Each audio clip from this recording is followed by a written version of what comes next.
Hello friends, आज हम बात करेंगे हंगर हार्मोन्स के बारे में। कौन कौन से ऐसे हार्मोन्स हैं जो हमारी भूख को इन्फ्लुएंस करते हैं, जिनकी वजह से भूख ज़्यादा लगती है। ज़्यादातर लोगों को लगता है कि भूख लगना है नहीं लगना एक नेचुरल प्रोसेस है, और किसी व्यक्ति को बहुत भूख लगती है, किसी को कम लगती है। लोग इसकी रीजनिंग पर नहीं जाते। यदि हम हार्मोन्स के इन्फ्लुएंस को इस मामले में समझ पाएंगे तो हम बेटर वे में इसको मैनेज कर पाएंगे, और ओवरऑल हम पेशेंट को एक बेटर तरीके से समझ पाएंगे, उसकी प्रॉब्लम को समझ पाएंगे और बेटर वे में डील कर पाएंगे। हार्मोन्स की अंडरस्टैंडिंग इस मामले में काफ़ी ज़रूरी है, क्योंकि ये वो डिसाइडिंग फैक्टर्स होते हैं जिसकी वजह से व्यक्ति को कम भूख लगना या ज़्यादा भूख लगना ये डिसाइड होता है। हमारी मनस्थिति और हमारे हार्मोन्स इसमें बहुत इंपॉर्टेंट रोल प्ले करते हैं। आज हम बात करेंगे हंगर हार्मोन्स पर। सैटिस्फैक्टरी हार्मोन को एक अलग फैक्टर में अलग वीडियो में हमने डिस्कस किया है। आज हंगर हार्मोन्स पर मेनली फोकस करेंगे। शॉर्ट में सैटिस्फैक्टरी हार्मोन्स पर भी बात करेंगे। टॉपिक पर जाने से पहले जो लोग हमारे चैनल पर नए हैं उन्हें रिक्वेस्ट करूंगा कि चैनल को सब्सक्राइब करें, वीडियोस को लाइक करें, शेयर करें, फॉलो करें, कमेंट करें, पूरा देखें। टॉपिक इंपॉर्टेंट है, इसे एंड तक देखिएगा।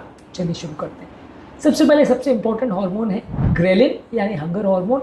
ये बेसिकली हमारे पेट से बनता है। जब भी हमें भूख नहीं लगती है, खाने के बीच का जो टाइम होता है तब एक्टिवेट होता है। मेंटल स्ट्रेस, पुअर स्लीप और डाइटिंग हमारे ग्रेलिन को एक्टिवेट करता है, और ये हमारे डाइटिंग के प्रोसेस को और वजन कम करने के प्रोसेस को मुश्किल बनाता है। जितना ज़्यादा ग्रेलिन एक्टिवेट होगा उतना हमें ज़्यादा भूख लगेगी, हमसे भूख कंट्रोल नहीं होगी और वजन बढ़ेगा। जिन लोगों को कंटिन्यूस मात्रा में बहुत ज़्यादा ग्रेलिन बनता है वो अपनी भूख को कंट्रोल नहीं कर पाते।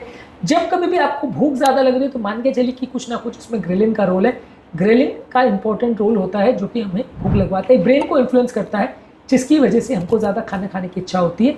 यदि हम बहुत ज़्यादा मात्रा में अगर प्रोटीन खाते हैं तो ग्रेलिन लो होता है। 7 से 9 घंटे की नींद रखते हैं तो ग्रेलिन लो होता है, और एक्सट्रीम कैलोरी रिस्ट्रिक्शन या बहुत क्रैश डाइट करते हैं तो ग्रेलिन बढ़ जाता है। बहुत सारी तरह से हमारे डाइट और हमारे बिहेवियरल पैटर्न से इन्फ्लुएंस होता है। हमने अलग वीडियोस में हंगर हार्मोन्स और सैटिस्फैक्टरी हार्मोन्स को इन्फ्लुएंस करने वाले फैक्टर्स पर बात करी है, वो वीडियोस को जरूर देख लीजिएगा। इसके अलावा स्ट्रेस हार्मोन यानी कॉर्टिसोल, जो कि एड्रेनल ग्लैंड बनाता है, ये भी हमारे शुगर की क्रेविंग को बढ़ाता है, और ये भी प्रोसेस कार्बोहाइड्रेट्स और ये सारी चीज़ों की क्रेविंग बढ़ाता है। जितना ज़्यादा बॉडी में कॉर्टिसोल होगा उतना हमारा इंसुलिन रेजिस्टेंस होगा और उतना वजन ज़्यादा बढ़ेगा। जितना मानसिक तनाव होगा उतना हम ज़्यादा खाएंगे और उतना हमारा वजन बढ़ेगा। यही कारण है कि जिन लोगों को बहुत ज़्यादा क्रॉनिक मेंटल स्ट्रेस होता है उनका वजन बढ़ता है। यही कारण है कि जिनको बहुत ज़्यादा अगर डिप्रेशन वगैरह प्रॉब्लम होता है वो ओवर ईटिंग करते हैं, तो ये स्ट्रेस की वजह से काफ़ी हद तक इन्फ्लुएंस होता है, और कॉर्टिसोल इसको इन्फ्लुएंस करता है। कॉर्टिसोल को कम करने के लिए आप अपने स्ट्रेस को कम करिए, yoga, meditation, deep breathing exercise करेंगे तो उसमें फ़ायदा मिलेगा। प्रॉपर रेस्ट लेंगे और अच्छी स्लीप लेंगे तो फ़ायदा मिलेगा। चाय, कॉफ़ी और अल्कोहल और प्रोसेस शुगर के इंटेक को कम करेंगे तो फ़ायदा मिलेगा। इसके अलावा इंसुलिन भी काफ़ी हद तक इसको इन्फ्लुएंस करता है। इंसुलिन को पैंक्रियास बनाता है। जब भी बॉडी में अगर ग्लूकोज बहुत ज़्यादा होता है ब्लड में तो इंसुलिन बनता है। ये हमारे हंगर को इन्फ्लुएंस करता है। जब बॉडी में इंसुलिन रेजिस्टेंस बढ़ जाता है, जब बहुत ज़्यादा बॉडी में इंसुलिन हो जाता है, तो हमारा बॉडी का भूख का सिस्टम डिसरेगुलेट हो जाता है, जिसकी वजह से क्रेविंग बढ़ती है, और इसकी वजह से हम बहुत ज़्यादा खाते हैं। जब हम अलग अलग तरीके से, जैसे फास्टिंग करके, वजन को कम करके, खाने पीने में ध्यान रख के, फाइबर प्रोटीन को ज़्यादा लेके और रिफाइंड कार्बोहाइड्रेट और शुगर को कम करके इंसुलिन रेजिस्टेंस को कम करते हैं, तो हमारा भूख लगना भी कम हो जाता है। यही कारण है कि जब पेशेंट को इंटरमिटेंट फास्टिंग वगैरह करवाते हैं तो उनका भूख लगना नेचुरली कम हो जाता है, क्योंकि ये टेक्निक से जैसी बॉडी का इंसुलिन रेजिस्टेंस ड्रॉप होता है आपका क्रेविंग्स कम हो जाती है, और ओवरऑल जो साइकोलॉजिकल हंगर या बाकी सारी चीज़ें उसको कम करने में मदद मिलती है। इसके अलावा कोलेसिस्टोकाइनिन, जो कि बेसिकली एक सैटिस्फैक्टरी हार्मोन है, ये हमारी भूख को शांत करता है, लेकिन जब ये कम बनता है तो भूख हमें ज़्यादा लगती है। कोलेस्ट्रोकाइनिन बॉडी में फैट और प्रोटीन के डाइजेशन में बनता है, पेट से बनता है। हेल्दी फैट जब हम खाते हैं तो ज़्यादा बनता है, प्रोटीन खाते हैं तो ज़्यादा बनता है।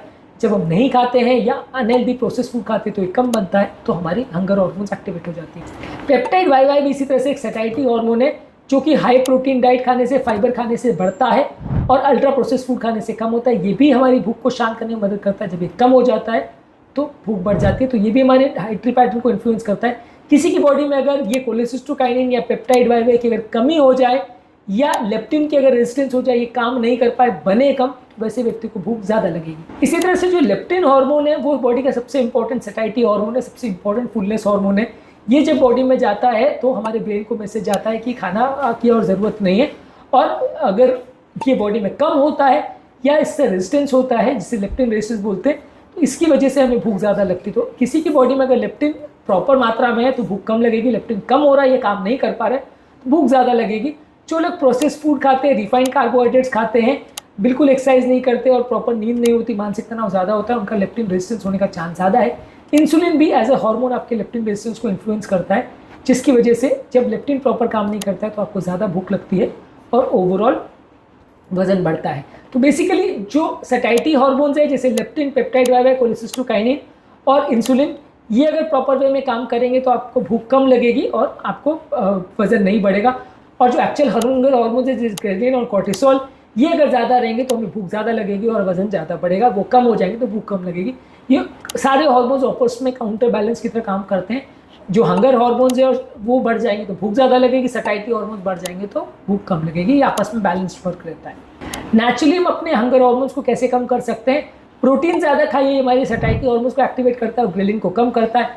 फाइबर ज़्यादा खाएंगे तो पेप्टाइड वाई, कोलेस्ट्रोकाइनिन और इंसुलिन सेंसिटिविटी को बढ़ाता है। रेगुलर बेस पे एक्सरसाइज करने से और बॉडी बिल्डिंग करने से हमारे हार्मोन बैलेंस इंप्रूव होता है। इंटरमिटेंट फास्टिंग करने से बॉडी में इंसुलिन रेजिस्टेंस कम होता है, जिससे लेप्टिन की सेंसिटिविटी भी बढ़ जाती है, भूख कम लगती है। और प्रॉपर अच्छी क्वालिटी की नींद होने से और मानसिक तनाव को कम करने से भी हमारे हंगर हार्मोन्स कम होते हैं। आज के टॉपिक में हमने हंगर हार्मोन्स पर बात करी। अलग वीडियो में हमने सैटिस्फाइटी हार्मोन्स पर भी बात करी, उस वीडियो को भी जरूर देख लीजिएगा।